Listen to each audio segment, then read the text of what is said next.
Well, now we just came into a small touristical Viking village. They live here the whole year round. They can be from 5 people to 30, 60, and they actually do everything as they used to do in the old days.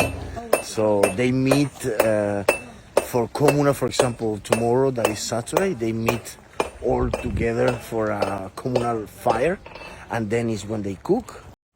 1 hour a day in the afternoon is the time that they get in contact with the world and they go with the internet. So, hello guys. So as you can see, they live in here. Sorry guys, can I ask you a question? Do you live in here by the season? I live in here all year round. Oh yeah. Every day. Do you meet the whole community meets at certain time and everybody, or everybody? No, yeah, sometimes individually? we make the food together, or sometimes, most of the time we do our own food. Uh-huh. Okay, how many are you that live here? Well, it differs very much, Yeah. but from 5 to 50. Okay. Yeah, cool. And what do you need to do if you want to live here? Like for example, a jungle boy from South American Amazon jungle like me, how can I do if I want to stay some months with you guys here, for example? You have to be a Viking. Ah. Everyone can be a Viking. Yes. Yeah, exactly. That's where we are from. But It's in the heart. Yeah. since we are teaching Viking, I realize that the same traditions or the same things that you do as a Viking is the same things we used to do in the Amazon, because we have the same needs as a human being. Basic needs. You need weapons for hunting. You need a knife for eating. You need to have a blacksmith to make things you need in the houses or else. I really love to see the Norwegian people share their passion and their, I guess, pride for their old Viking culture. Norway has an incredible variety of different landscapes, and as we drove through these different areas and drove through many different towns, you could see this changing and morphing with the landscape. And of course, after 3 days camping, now we deserve a nice meal.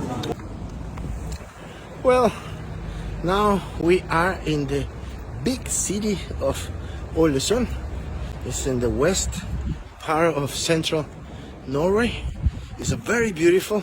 We came here because, of course, Heidi is an architect, and they said that Ålesund is, by excellence, the Nordic center of architecture. What is your perspective of Ålesund? I think it's a very pretty town. It has a very, you can sense that it's a town that has had money. It has obviously good industry, or maybe money from the oil.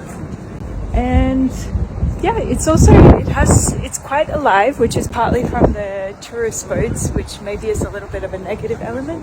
But also we drove through a lot of very, very, very quiet little Norwegian towns to get here. So then this place felt very like alive all of a sudden. So it's very central, I guess, as a point for many of the regional towns around that are not very connected otherwise. Where there was some calm fjord water to get my stand-up paddle out there, and to stand in the middle of that ancient or fjord created from the last ice age, from glaciers melting, was really incredible.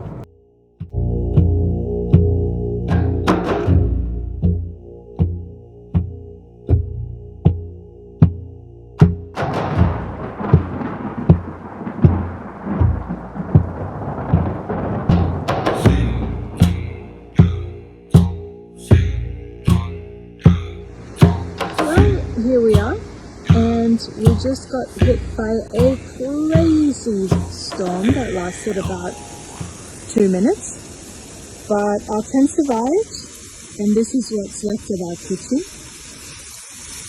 But Louis does very well in any circumstance. Woo! That was heavy metal, brother. 2 minutes of a storm destroyed my house, but it's working so far so good. Tack så mycket, Norge.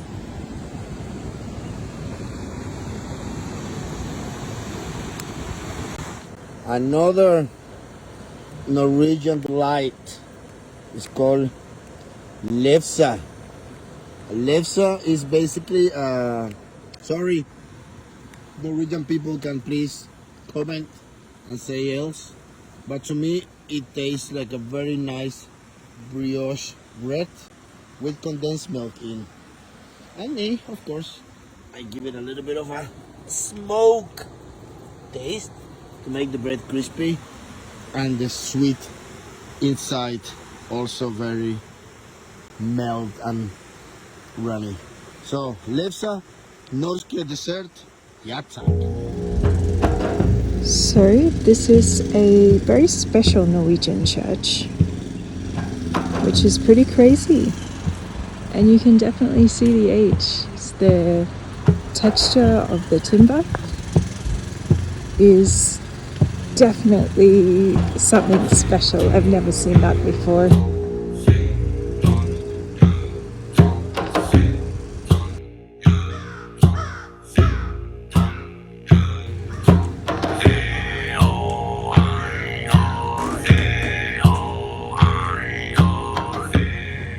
Okay, so Louis hates going to churches because of what they represent, colonization. But this one has a special meaning, and we visited because it is one of the oldest in Norway, very special and connected with also the Viking history.